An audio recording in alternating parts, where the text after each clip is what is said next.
నమస్తే, welcome to I dream. నా పేరు ప్రసాద్.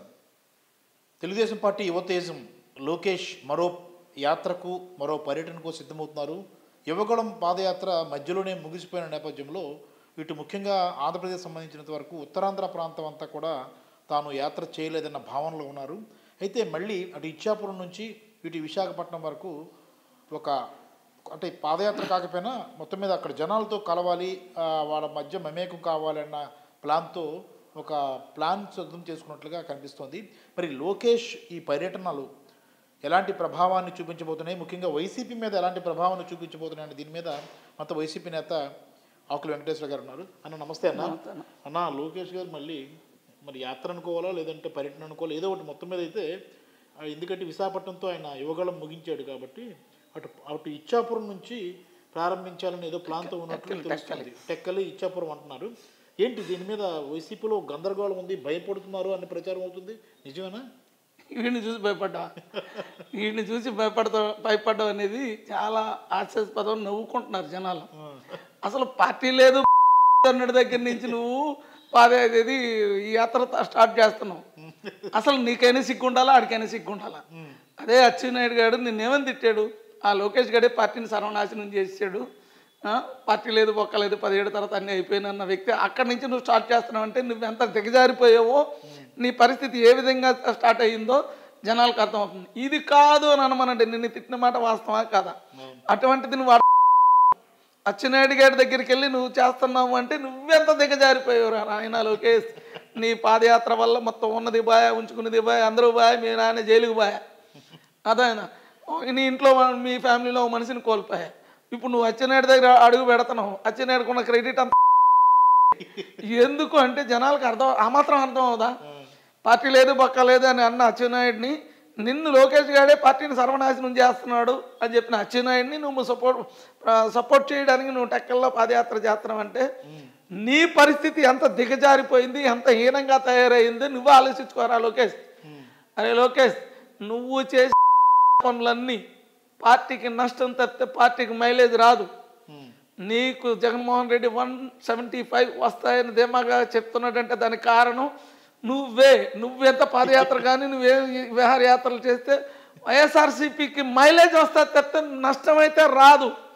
నువ్వు చేసిన యదవ పని వల్ల వైఎస్ఆర్సీపీ లీడర్లు ధైర్యంగా అబ్బా మా లోకేష్ పాదయాత్ర చేస్తాడు మాకు మైలేజ్ వస్తుంది అని ఉత్సాహంగా సంతోషంగా ఉన్నారు. అయ్యా అది కాదన్నా, ఇప్పుడు లోకేష్ తెలుగుదేశం పార్టీకి సంబంధించిన వ్యక్తి, మీరు వైసీపీకి సంబంధించిన వ్యక్తి. అంటే లోకేష్ పాదయాత్ర చేస్తే వైసీపీ లాభపడడం ఏంటి? నాకు ఆశ్చర్యంగా అనిపిస్తుంది. ఆశ్చర్యం ఏముంది? పార్టీ లేదు బొక్క లేదు. అచ్చెన్నాయుడు గారు చెప్పిన తర్వాత అదే అచ్చెన్నాయుడు లోకేష్ గారి వల్ల పార్టీ అని చెప్పిన వ్యక్తి ఇప్పుడు ఓదార్పు పాదయాత్రలో ఏదో చేస్తున్నాడు కదా, ఆ యాత్ర వల్ల జనాలకు ఏమవుతుంది? మరి నిన్ను అచ్చెన్నాయుడు అంత బండపూతులు తిట్టాడురా, నువ్వు అడిగి సపోర్ట్ చేస్తున్నావు అంటే నీ హీనమైన బతుకు ఇక్కడే అర్థమవుతుందిరా అని చెప్పేసి వైసీపీ ఇప్పుడు లోకల్ క్యాడర్కి అర్థం అవుదా? నువ్వు తిట్టిన వ్యక్తి దగ్గరికి వెళ్ళి నువ్వు వెళ్ళి ప్రచారం చేస్తున్నావు అంటే నీ ఎంత హీనస్థితికి దిగజారిపోయావు. నీకు దమ్ము ధైర్యం ఉంటే అచ్చెన్నాయుడు నిన్న ఆ మాట అనలేదని చెప్పరా? దానికి నేనే కదా ఉదాహరణ, నేనే కదా విట్నెస్ సాక్ష్యం, నేనే సాక్ష్యం. లోకేష్ గారి వల్ల పార్టీ నాశనం అయిపోయింది. మరి లోకేష్ గారి వల్ల పార్టీ నాశనం అయిపోయిందని చెప్పిన అచ్చెన్నాయుడు లోకేష్ గారిని ఎలా కాన్స్టిట్యున్సీ పిలిపించుకుంటాడు? అంతేనా? అంటే మరీ అంత తక్కువ చేసి చూడడం ఏంటన్నా? లోకేష్ అంటే కొంత ప్రభావం చూపిస్తారు కదా తెలుగుదేశం క్యాడర్లో. జనం ఏమి ఆడి బొంద చూపిస్తుంది. ఆడి వల్ల పార్టీకి నష్టం చెప్తే ఆడెంత తిరిగితే వైఎస్ఆర్సీపీ పార్టీకి అంత ఉత్సాహం ఉంటుంది. ఎందుకో చెప్పమంట, మన 10 రోజులు కనబడకుండా ఎందుకు పోయాడు? వీడు మళ్ళీ అక్కడ కలెక్షన్కి డబ్బులు వసూలు చేసుకోవడానికి, ఎందుకంటే ఆ కాన్స్టిట్యున్సీలో ఉన్న లీడర్లు అందరి దగ్గర డబ్బులు కలెక్ట్ చేసుకోవడానికి వీడు యాత్రలు మొదలుపెట్టాడు. ఎందుకంటే మన పాదయాత్ర మొదలుపెట్టి యువగలం పాదయాత్ర మొదలుపెట్టి ఒక 500 కోట్లు ఎంతో జనాల దగ్గర కలెక్ట్ చేసేటట్ట. ఉన్న కాన్స్టిట్యున్సీలో ఎలా కలెక్ట్ చేయాలనే ఉద్దేశం, కలెక్షన్ కింగ్ లోకేష్. కలెక్షన్ చేయడానికి వీడు ఈ యాత్రలో అంతేనా? 100%. ఇప్పుడు ఉదాహరణకు ఒక మాట అండి, ఇదే అచ్చెన్నాయుడు లోకేష్ గారి వల్ల పార్టీ సర్వనాశనం అయిపోయిందని చెప్పిన మాట వాస్తవం కాదా? మరి అదే లోకేష్ అచ్చెన్నాయుడు ఎందుకు నాకుతున్నాడు? అచ్చెన్నాయుడు అంటే అంటే నెంబర్ 2 అంటే ఇప్పుడు లోకేషే అంటారు కదన్నా. అటు బొంద నెంబర్ 2 అండి బాబు. దేనికి నెంబర్ 2? వెనుపోటు పడవలో నెంబర్ 2. అంటే ఇప్పుడు చంద్రబాబు నాయుడు తనయునుడిగా లోకేష్కి అంతో ఎంతో ఇప్పుడు నెంబర్ 2గానే చెప్పుకుంటారు.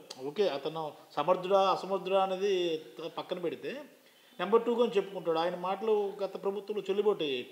అంటే అసలు లోకేష్ ప్రభావం అనేది ప్రజల మీద ఏమాత్రం కూడా ఉండదని అది జనాలకి చంద్రబాబు నాయుడు పోయిన తర్వాత తెలుస్తుంది.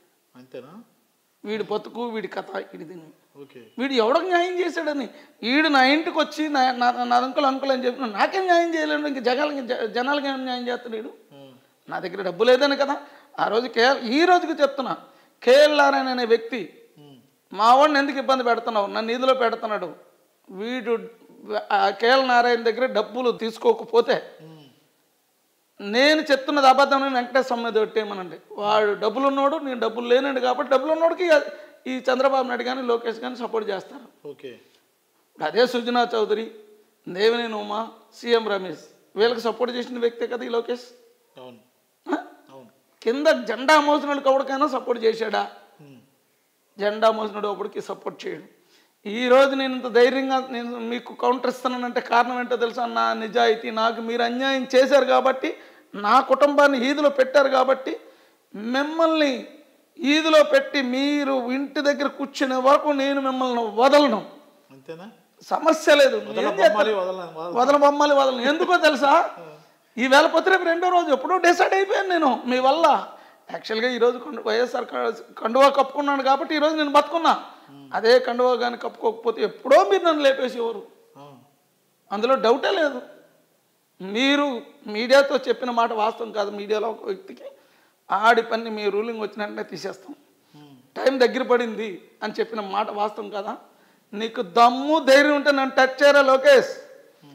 నీ జీవిత చరిత్ర అంతా నేను ఇంకా ఒప్పుకోవాల్సినవి చాలా ఉన్నాయి. అదే అచ్చెన్నాయుడు చరిత్ర, మీ చరిత్ర. నేను ఏం చేస్తానో మిమ్మల్ని ఈదులు పెట్టుకుంటా అయితే మిమ్మల్ని వదలను. నా జీవితం ఎలాగ, నా కుటుంబం జీవితం ఎలాగ నాశనం చేశారు. దయచేసి నరేంద్ర మోడీకి, అమిత్ షాకి ఒకటే చెప్తున్నా, ఇటువంటి మీరు దగ్గర చేర్చుకోకండి. చేర్చుకున్నారా వెన్నుపోటుకి సిద్ధంగా ఉండండి. లోకేష్ గారు అంతకు మించి తండ్రిని మించిన తనయుడు. ఇప్పుడు అందరి దగ్గర కలెక్ట్ చేసాడు, డబ్బులు అడుగుతారనే ఉద్దేశంతో 10 రోజులు అండర్ గ్రౌండ్కి వెళ్ళాడు. ఇప్పుడు మళ్ళీ రెండో కలెక్షన్ మొదలెట్టాడు. కాకపోతే ఏంటండి అచ్చెన్నాయుడు దగ్గరికి వెళ్ళి చేయడం ఏంటండి? యాత్రలు కేవలం డబ్బులు కలెక్షన్ కోసమే పేరుతో యాత్రలు లేదంటే పర్యటనలు చేస్తున్నారు అంతే. మరి వీళ్ళకి ఎంత దమ్ముంది అని చెప్పిన వ్యక్తి వీళ్ళకి దమ్ము ధైర్యం లేక కదా అన్ని పార్టీలు లాక్కెళ్తున్నారు. అవునా కదా? అంతే. మీకు రేపు 3 నెలల్లో ఎవరికి ఓట్లు ఇప్పుకుంటారో మీకు తెలుస్తుంది. అట్లా ఇప్పి కొడతా అన్నారు, ఈడ్చి కొడతా అన్నారు కదా. మీరు ఎంత ఈడ్చి కొడతారో లేరే లోకేష్, నువ్వు పార్టీకి ఎంత తిరిగితే అంత వైఎస్ఆర్సీపీకి అంత బలం చేకూరుతుంది. దయచేసి నువ్వు తిరగడం ఆపకరా నాయన. నువ్వు తిరగడం వల్ల వైఎస్ఆర్సీపీ బలం పెరుగుతుంది తప్పితే తగ్గదు. ఓకేనా?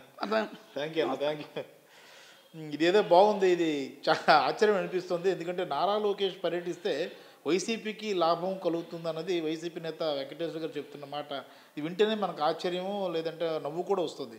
ఇది ఎలాగో అంటే ఖచ్చితంగా అంటే అంత ప్రభావం లేని వ్యక్తి, పైగా ఏం పని చేసినా అది బూమ్రాంగ్ అయ్యే వ్యక్తి లోకేష్ అన్న భావనలో వైసీపీ వర్గాలు ఉన్నాయి. ఇప్పుడు తాజాగా ఉత్తరాంధ్ర ప్రాంతంలో కొన్ని ప్రాంతాలు పర్యటించడం ద్వారా పార్టీ బలోపేతానికి ఆయన కొన్ని చర్యలు తీసుకుంటారని ప్రచారం జరుగుతుంది. ఇది జరిగితే మాకే మంచిదన్న భావనలో వైసీపీ వర్గాలు ఉన్నాయి. మొత్తమే చూసుకుంటే లోకేష్ వ్యవహార తీరు కానీ ఆయన పర్యటనల మీద వైసీపీ చాలా లైట్ తీసుకుంటున్నట్లుగానే కనిపిస్తుంది.